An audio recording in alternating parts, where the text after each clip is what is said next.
Good evening and many thanks for joining us live on QTV. You are watching QTV News and I am Ajibintu Drame.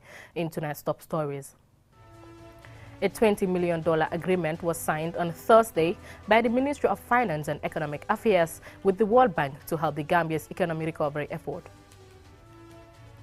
The Gambia Revenue Authority GRA, in partnership with the Gambia Women's Chamber of Commerce GWCC, on Wednesday commenced a two-day tax seminar for women in business entrepreneurship.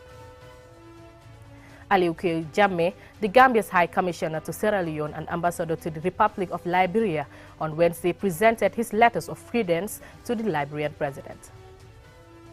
Some members of the Gambia Police Force have begun 9 days training on conducting criminal prosecution in sexual and gender-based violence cases. In sports news, the president of the Gunjur Sports Committee, Dembo Toure, has spoken about how their second division club, Gunjur United, is affected by not being able to use their football field since 2018. Those were our main headlines. Now the news in detail.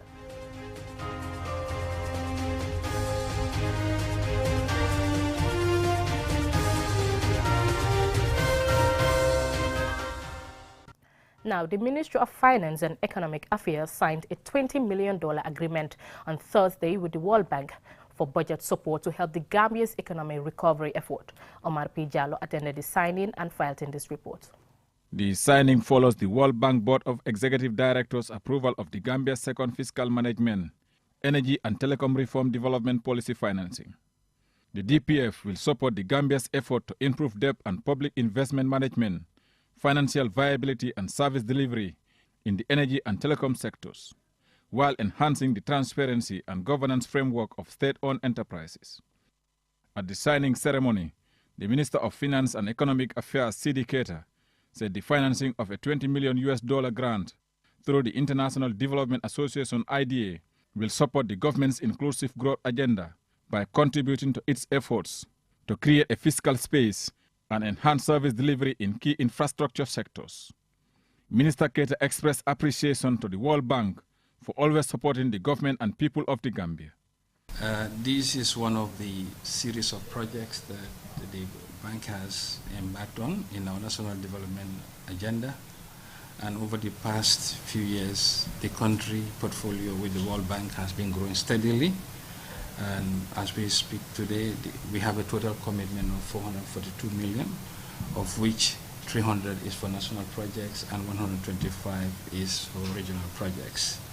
Nathan Mbelete, the World Bank's Director of Operations in Senegal, Cabo Verde, Guinea-Bissau, Mauritania and the Gambia, said the World Bank is committed to supporting the Gambia's economic recovery and addressing macroeconomic vulnerabilities within the context of the COVID-19 pandemic and global instability, adding that the DPF's priority are linked to the country's National Development Plan 2018-2022, which emphasizes economic stabilization, growth stimulation, and structural transformation as key priorities. This budget support operation of $20 million is a testament of the World Bank's endorsement of the efforts of the government to try and strengthen its institutions, try and strengthen its macroeconomic performance, and also to confirm its commitment to responding to the needs of the poor and the vulnerable in the Gambia. The grant will support the Gambia in restoring good governance, building infrastructure, and restoring energy service, promoting environmental sustainability and climate-resilient communities, making the private sector the main engine of growth, improving the efficiency of the public sector, and strengthening evidence-based policy, planning and decision-making. It will also support the financial viability and service delivery in the energy and telecom sectors by strengthening the overall financial position and governance framework of the National Water and Electricity Company NAWEC through a new tariff compensation mechanism and the introduction of the performance contracts, a quarterly performance monitoring framework, and the establishment of a Directorate of State-Owned Enterprises Oversight within the Ministry of Finance and Economic Affairs. As the economy has started recovering from the pandemic, officials say this operation support reforms is in line with strengthening policies, institutions and investment for rebuilding and improving public resource management. That improvement will drive sustainable growth and job creation and reinforce private sector participation over the medium term. Reporting for QTV News, I am Omar P. Jallo. The Gambia Revenue Authority, GRA, in partnership with the Gambia Women's Chamber of Commerce, GWCC, on Wednesday commenced a 2-day tax seminar for women in business entrepreneurship. Loli M. Kamara has more. As part of efforts to establish a mutual relationship between the Gambia Revenue Authority and its taxpayers, the GRA has organized the seminar to cover issues such as the GRA's corporate plan and revenue performance trend, withholding tax and personal income tax, and basic custom procedures, importing and exporting, amongst other things. Nafi Barry, the president of the Gambia Women's Chamber of Commerce, said the GWCC was formed in 2019 primarily to help promote and bring women entrepreneurs from across the country under one body. The GWCC helps to educate, improve women's business visibility, and formalize their businesses. Tax, as you all know, is something that is required. It's a must. We don't want our women to be harassed, so everything that is supposed to be their responsibility, we want them to know and also practice, do best practices in terms of you don't do your business, you are not in a premise, nobody comes to harass you. If you're in a country, you have to take responsibility. Madam Barry further emphasized that business and tax are synonymous, so doing business and not paying tax means going against the law. What we want is have our women take responsibility whilst they improve their businesses, but they also know what governs them as responsibility and also try to do that. And that's why we're here today. Tax, we all know, is complex, and we would want to learn. It's a continuous process. Yankuba Dabo, the Commissioner General of the GRA, states that at the beginning of every year, the GRA sets a revenue target, which for 2022 was $3.5 billion. Despite the challenges the GRA continues to face in revenue collection, the authority has so far collected $4 billion 5 months into the year. COVID situation has really disturbed the international trade, and as such, revenue collection is really difficult for us. And coupled with that, we have this Russia-Ukraine war that has come, and that also has its own negative effects, because most of the commodities that comes in here, including iron rods, including other commodities like other consumables, they also comes from Russia, that end, either Russia or Ukraine. Commissioner Dabo says a lot have been achieved in terms of tax collection and tax compliance over the years, and GRA will continue collecting the right taxes from taxpayers. We are doing this with human face. What I mean by human face, we know what is happening in the economy, and as such, we try to make our taxpayers our friends. We try to work with them in terms of their tax obligations. We could have said that without paying your taxes, we close your business. But in most cases, GRA will try their utmost best to make sure that even if you have tax liabilities in millions, we work with you in terms of tax payment plan. Commissioner Dabo advised and encouraged taxpayers to continue to be tax compliant, saying no country can develop without taxes. Therefore, paying taxes on time will enable the government to also act fast. Hadija Tuja, an entrepreneur, said as a member of the GWCC, she expects to learn new things that can add value to her already existing business by opening new doors for her and create more networks for her business. For QTV News, Loli M. Kamara. Aliu K. Jammeh, the Gambia's High Commissioner to Sierra Leone and Ambassador Extraordinary and Plenipotentiary to the Republic of Liberia, on Wednesday presented his letters of credence to President George Weah of Liberia. As Aliu Cissé reports from Togo, the two discussed areas of possible cooperation between Banjul and Monrovia. I'm very much honored, privileged to be here to present to you the letters of credence by which your brother and colleague, His Excellency, Mr. Adam Barrow, President of the Republic of the Gambia.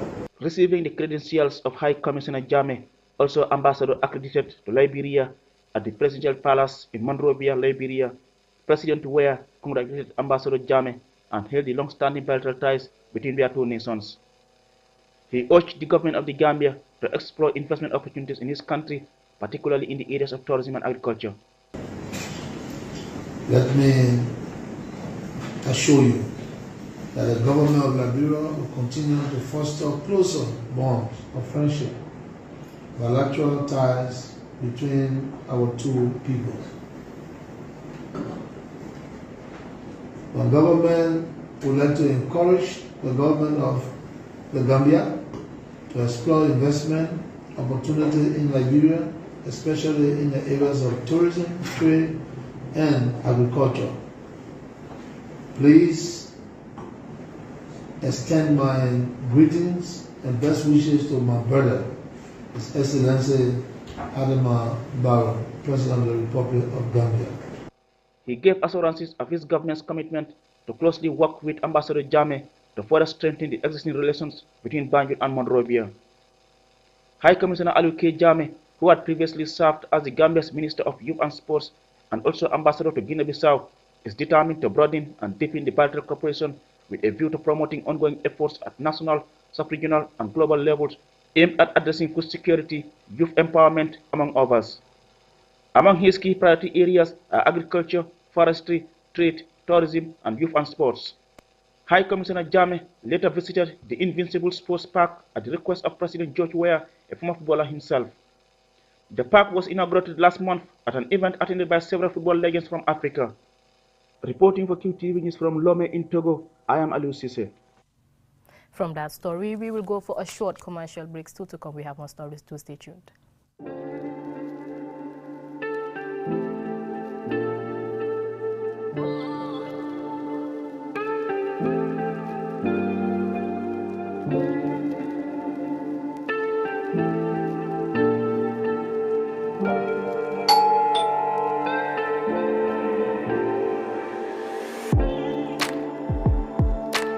Want it?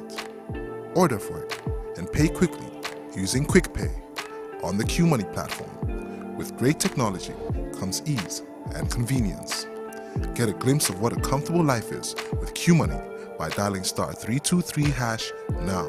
Call 133 for more information. QMoney, Sunyu Kalpe.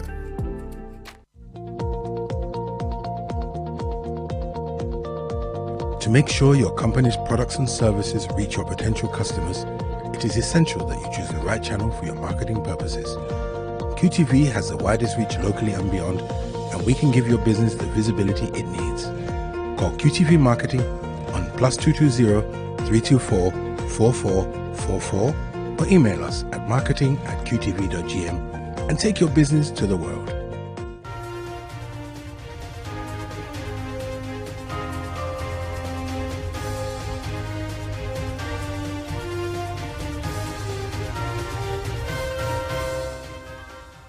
Welcome back. Now, some members of the Gambia Police Force on Monday began 9 days training on conducting criminal prosecutions in sexual and gender-based violence cases. More in this report. The training by the German Federal Foreign Office commissioned GIZ and co-financed by the European Union will equip Gambia Police SGBV investigators with the knowledge and skills to conduct effective investigations, collect and store evidence that can be presented in court of law during criminal prosecutions. Dr. Marion Pope, Country Component Manager, Police Program Africa, joint German EU support to the Gambia Police Force, explains. The objective sounds very clear and straightforward. It does not hint at any difference between SGBV cases and other offenses such as, let's say, burglary, murder, or drug trafficking. However, in contrast to the above mentioned forms of crime, SGBV cases are particularly difficult to investigate and prosecute because they, in most cases, happen in the middle of our society. SGBV is a global problem and yet difficult to tackle, as victims fear being stigmatized and frequently wish to solve cases in a low-key manner between families and perpetrators, resulting in many such cases not being made public. Demba Sow, Assistant Inspector General of Police, encourages victims of SGBV to report cases for justice to be served. So also implores participants to take the training seriously to help address this long-standing menace. Training is a critical training because gender-based violence is an international menace. So of course, as far as the Gambia is concerned, we know that gender-based violence is real. But what I would look forward to is the general public to understand that for the capacities of the police or the services to be built, for it to be effective, people must come forward to report cases. We should do away with this tradition of keeping things under our carpets. I think the encouraging part is by the end of this training, we are looking forward to seeing officers whose capacities are built to the limit so that we will be able to respond to the needs when it comes to investigations. Sylvester Treacher, Senior Project Coordinator of the German Police Support Team in the Gambia, GPST, says participants will undergo a series of theoretical lectures and practical training, which it is hoped will help break the barriers that women and girls face in navigating the criminal justice system and enhance the trust citizens have in the police force. The police response to violence against women and girls must be provided with due diligence and must not cause further harm or secondary victimization to the survivors, as Marion also lined out in her speech. Data from the United Nations Statistic Divisions, and this is not just for Africa, but this is worldwide, shows that less than 1 in 10 women who seek help after experience violence turn to the police. That is a very low and sad number. And only a minority of these gender-based violence that is ever reported to the police result in even fewer cases resulting in convictions. Sylvester Treacher gave an assurance that there will be more support and collaboration with the Gambia Police Force. Ajibintu Dwame, QTV News. The Gambia Tourism and Hospitality Institute, GTHI, on Wednesday celebrated International Hospitality Day. The day is commemorated on April 24th each year, but was rescheduled because it coincided with this year's Ramadan. Here is the story. Hospitality is one industry where guest satisfaction is an acknowledgement of quality and efficient service. The objective of the event is to dedicate the day to the hospitality industry to celebrate, promote, and educate in the field of hospitality. The theme for this year's International Hospitality Day is "Going Local is a Game Changer in Today's Hospitality Sector." International Hospitality Day is celebrated on 24th April in 2016 and was initiated by the International Hospitality Council, IHC, London, and Dr. Subonot Bose, regarded as an hospitality evangelist and the chef mentor of the International Institute of Hotel Management and CEO and convener of IHC, London. Peter Mendy, head of Department Research Department GTHI, referencing the theme for the day, "Going Local is a Game Changer in Today's Hospitality Sector," emphasized that now is the time for Gambia to use local produce for sustainability and food security. What we mean by going local is like embracing, accepting our local produce. You know, we use the locally available raw materials, the food, everything that we have. It's time now for Gambia to start promoting its local produce if we are to remain competitive and sustainable in this industry. International Hospitality Day brings together all the professionals and associates in the industry to celebrate the successes, achievements, and the way forward for growth and changes in the hospitality industry. Chef Sehu Bojang, president of the Gambia Chefs Association, explains the significance of the day. Going back to local is just what we need. All classics take lead in our health. And without this, we will use medicines as our food. Like most sectors, the hospitality industry was severely hit by the coronavirus pandemic.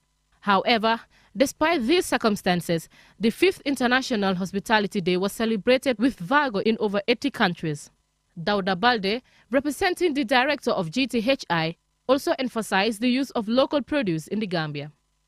How many people can turn Findi into Benachin in this room? How many people can do that? Many of us find it difficult to turn our local recipes into healthy food for healthy eating. Before we go local, we need to start growing local. To celebrate the day, students and staff of the Gambia Tourism and Hospitality Institute from various departments, including the bar and restaurant, food and beverage sectors, did a practical exercise using local produce to cook Gambian dishes and produce beverages such as tamarind, baobab, hibiscus or sorrel, and sunshine juice. Ajibintu Drame, QTV News. Now onto some sports news.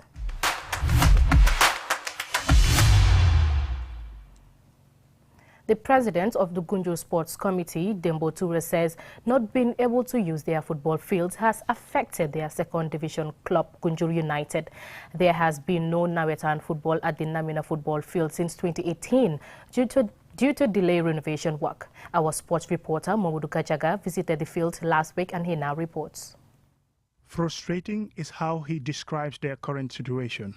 For 4 years, Gunjur football fans have not been able to enjoy the popular summer football competition Nawetan at their home ground due to delayed renovation project work.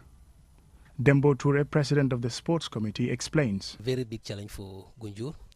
Our Nawetan, normally we do not have sponsors. We depend on the gate takings and the fees paid by teams to sponsor our Nawetan. Sometimes we go up to the last end of the Nawetan. We started to struggle, stuff like that. Since the football field construction began, a school's football field was used as an alternative venue to host Nawetan football. This move by the committee led to often embarrassing situations as the teams were sometimes driven away by the school authorities, citing disruption to learning. For the past 3 seasons, we have been playing at the school field. But playing at the school field is a very, very big challenge. It's not a healthy environment for the school itself. To have Nawetan at the school, it affects the school, and for us we also find it very challenging to go there. There are other places here in Gunjur where we can play, but those places are not fenced, so if you play there you will not generate even a dalasi. The inability to be able to play at the community's main football field for the past 4 years has meant massive revenue loss, as match-day ticket sales at the school football field failed to generate much revenue. The lack of revenue for Gunjur Sports Committee as main financier of Gunjur United has adversely affected the performance of the team in the second division. Our second division team also, Gunjur United, is a very big story. They are struggling financially. Right now they are losing almost all their games. The main cause is because there is no finance. They have played already.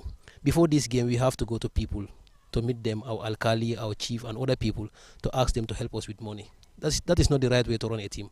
But unfortunately, we are in that situation, yes, because of this project. For 4 years, it is only the football field's perimeter fencing which is 75% completed, while the pitch and the dressing room looks like ghost areas and are unattended. Long delays in work, contractor problems and lack of money for the project means playing on a grass pitch of their own remains a distant dream for football lovers in Gunjur. Mumudu Gajaga, QTV News. Before we end, here's a recap of our main headlines. A $20 million agreement was signed on Thursday by the Ministry of Finance and Economic Affairs with the World Bank to help the Gambia's economic recovery effort. The Gambia Revenue Authority, GRA, in partnership with the Gambia Women's Chamber of Commerce, GWCC, on Wednesday, commenced a 2-day tax seminar for women in business entrepreneurship. Aliu K. Jammeh, the Gambia's High Commissioner to Sierra Leone and Ambassador Extraordinary and Plenipotentiary to the Republic of Liberia, on Wednesday presented his letters of credence to President of Liberia. Some members of the Gambia Police Force have begun 9 days training on conducting criminal prosecutions in sexual and gender-based violence cases. In sports news, the president of the Gunjur Sports Committee, Dembo Toure, has spoken about how their second division club, Gunjur United, is affected by not being able to use their football field since 2018 due to delayed renovation work. That's it from me in tonight's edition. Thank you for watching.